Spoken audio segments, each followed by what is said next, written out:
પડશે કાતિલ ઠંડી અંગે હવામાન વિભાગની મોટી આગાહી આગામી 48 કલાક લઘુત્તમ તાપમાન યથાવત રહેશે 2 દિવસ બાદ તાપમાન 2 થી 3 ડિગ્રી વધી જશે નલિયામાં લઘુત્તમ તાપમાન 6.2 ડિગ્રી નોંધાયું છે જ્યારે આગામી 7 દિવસ વાતાવરણ સૂકું રહેવાની આગાહી હવામાન વિભાગે વ્યક્ત કરી आने वाला अगले 7 दिन तक मौसम शुष्क रहने का पूर्वानुमान दिया गया है। इसमें जो लघुत्तम तापमान है इसमें अगले 48 आवर तक नो लार्ज चेंज कैटेगरी में दिया गया है, मतलब तापमान में ज़्यादातर परिवर्तन नहीं होने का पूर्वानुमान है। लेकिन उसके आगे 2 से 3 डिग्री सेंटीग्रेड बढ़ोत्तर का पूर्वानुमान दिया गया है।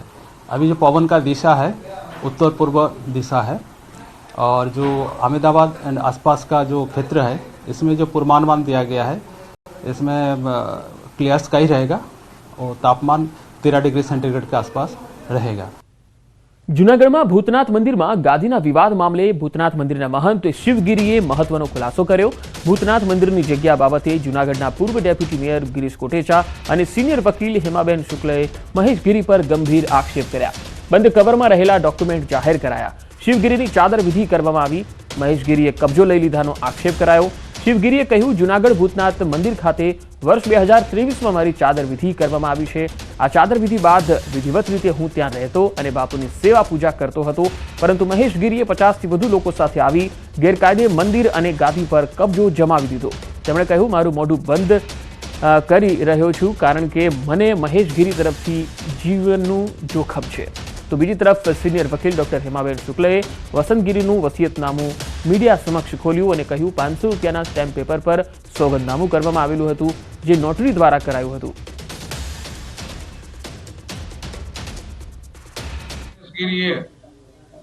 જે રીતે અંગોઠા મારીને ચીખલિયા સાહેબની હોસ્પિટલમાં ઈ જેણે સોગંદનામું કરાયું હતું રાતે વિડિયો રેકોર્ડિંગ સહિત ગયા હતા। આ માણસની ટેવ વિડિયો રેકોર્ડિંગ રાઈટના આઈસીયુ વિભાગમાં જ જવાની છે એટલે એ પણ બહાર આવ્યું કે રાતે એ બાપુના અંગૂઠા મારી આવ્યો। જોગાનું જોગ એવું બન્યું કે બાપુ વેન્ટિલેટરમાંથી બહાર નીકળ્યા અને હાજા થઈ ગયા। સંતની અમે સમાધિ આપી અને ધીમે ધીમે સાધુ લોકો જે સમાધિમાં સામેલ થયા હતા એ બધાએ વિદાય લીધી। ત્યારબાદ મોડી રાતે મહેશગીરીના જે સમર્થકો કહેવાય એવા લોકો 50 થી 60 લોકોએ આવી અને મંદિર ઉપર કબજો કાયદેસરનો ગેરકાયદેસરનો કે જે કયો એ કબજો જમાવી લીધેલો છે।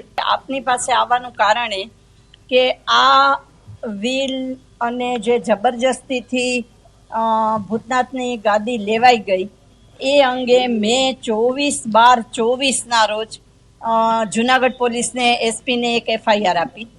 એ એફઆઈઆર મારી આજ સુધી લેવાણી નથી। તે પછી મેં 1/1/2005ના રોજ મુખ્ય સચિવ ગાંધીનગરને લેટર લખ્યો। આની પણ કોપી તમને આપવામાં આવશે, મારી એફઆઈઆરની નકલ પણ તમને આપવામાં આવશે। જૂનાગઢનો એક વધુ વિવાદ સામે આવ્યો છે। અંબાજી મંદિર બાદ જે છે એ કહી શકાય કે જે ભૂતનાથ મંદિરનો પણ વિવાદ સામે આવ્યો છે। શું કહેશો ગિરીશભાઈ, ભૂતનાથ મંદિરનો શું વિવાદ છે? ભૂતનાથ મંદિરમાં જે રીતે મહેશગીરી ચડી બેઠો અને એ પણ આજથી ને 1.5-2 વર્ષ પહેલાં એ વસંતગીરીના જે અંગૂઠા મારી આવ્યો હતો આની માસ્ટરી એક જોઈ લો તમે। નથી કોઈની ઓપરેટિંગ સિસ્ટમ હોય। ગોકુલ હોસ્પિટલમાં પહેલાં એણે વસંતગીરી બાપુના અંગૂઠા મારી આવ્યો હતો। બાપુ હાજા થઈ ગયા। એને એમ હતું કે મરી જાય। બાપુ હાજા થયા, 4 મહિના એ પછી જીવા હતા। આવીને એના સેવકો એમ કીધું કે બાપુ તમારા અંગૂઠા લઈ ગયા હતા રાતે ચીખલિયાની હોસ્પિટલમાંથી ને।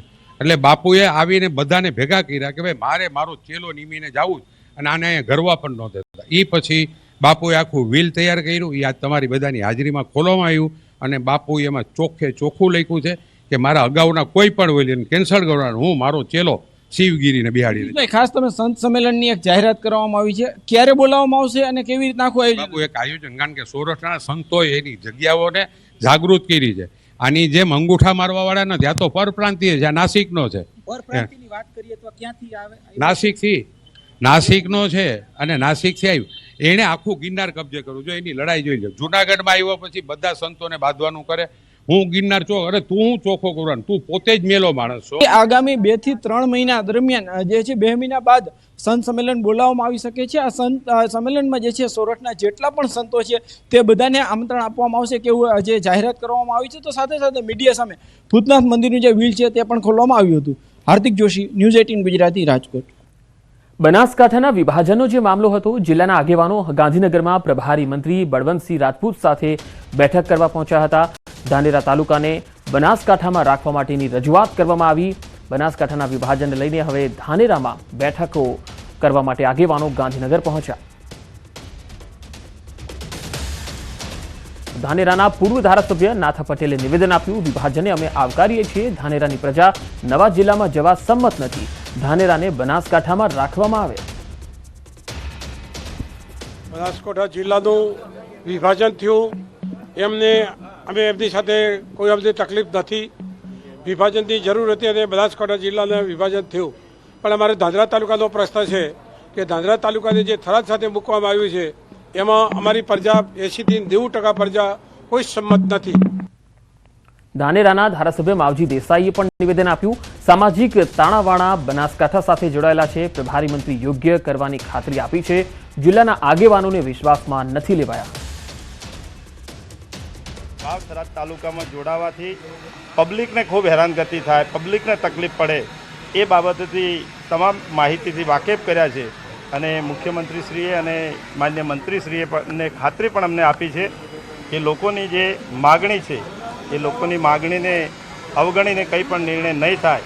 ધાનેરા તાલુકો નવા વખતથી એના તમામ તાણાવાણા પાલનપુર સાથે જોડાયેલા છે, બનાસકાંઠા સાથે છે અને એ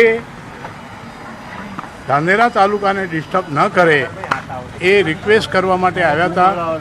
માન્ય મંત્રી પ્રભારી મંત્રી શ્રી બળવંતસિંહજીને મળ્યા છીએ અને માન્ય મુખ્યમંત્રીને પણ અમે મળીને વાત કરી છે. બનાસકાંઠા જિલ્લાના વિભાજન મામલે કંઈ ખુશી કંઈ ગમ જેવો ઘાટ સર્જાયો છે. ધાનેરા તાલુકાને થરાદ વાવ જિલ્લામાં સમાવેશ કરવાના મુદ્દે મળેલી બેઠકમાં પૂર્વ મંત્રી હરજીવન પટેલ પણ હાજર રહ્યા. તેમણે કહ્યું કે ધાનેરાના 90% લોકો થરાદ વાવ જિલ્લામાં સમાવિષ્ટ થવા રાજી છે, જ્યારે 10% લોકોનો નવા જિલ્લામાં જવા મુદ્દે વિરોધ છે. લગભગ 90% લોકોએ રજૂઆત કરી છે અમારે ધાનેરામાં રહેવું છે. 10% લોકો એવું કીધું છે કે મારે દૂર પડે છે અને એને બનાસકાંઠા જિલ્લામાં રહેવું છે. બાકી લગભગ દરેક ગામના પંચાયતના ઠરાવો પણ મંત્રીશ્રીને આપ્યા છે આપણે બળવંતસિંહજીને. અમરેલીમાં લેટરકાંડ મામલે પૂર્વ સાંસદ હવે મેદાને આવ્યા છે. દીકરીનું સરઘસ કાઢવા મુદ્દે નારણ કાછડિયાનું નિવેદન. આ ખૂબ જ શરમજનક ઘટના છે. કોઈને સારા થવા અમરેલી પોલીસે કૃત્ય કર્યું. સમગ્ર સમાજનું માથું ઝૂકી જાય તેવી આ ઘટના છે. ગુનેગારોને કડક સજા થવી જોઈએ એવું પણ તેમણે કહ્યું. અમરેલી પોલીસે જે કોઈના ઈશારે જે કર્યું છે તે પોલીસ બેડા માટે એક વખોડવા માટેના કોઈ જ શબ્દ નથી અને કયા શબ્દમાં વખોડવું એ મારી આગળ અત્યારે કોઈ શબ્દ નથી. એક નિર્દોષ દીકરીને પટ્ટા મારવા